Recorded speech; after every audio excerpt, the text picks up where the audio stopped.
I received a question today. The question was, what has changed in the stock market that's made it easier for the retail investor to invest? And that's a great question. So I'm going to answer that in three parts. First, the significant reduction in commissions. Not even 10 years ago, commissions were between $9 and $20.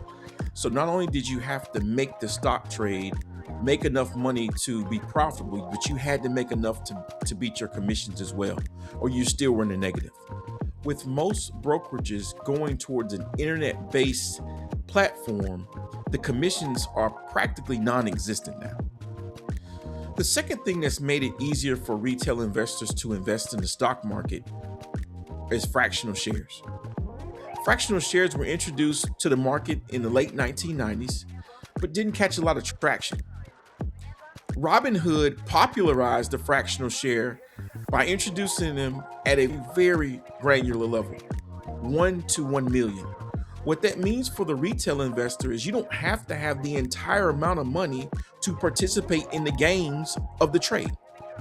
The third thing that's made it easier for the retail investor to invest in the stock market is access to knowledge. I've seen videos recently of Charlie Munger and Warren Buffett giving advice to a room full of college students. Well, prior to the internet, you had to be in that room to get that knowledge. But now anyone can access it. So it gives us access to things that we didn't have before. I think those three things have played a huge factor in making it easier for the retail investor like me and you to get into the stock market. If you like this kind of content, please like and subscribe and hit that notification bell. If you know someone that can benefit from this content, feel free to share it with them.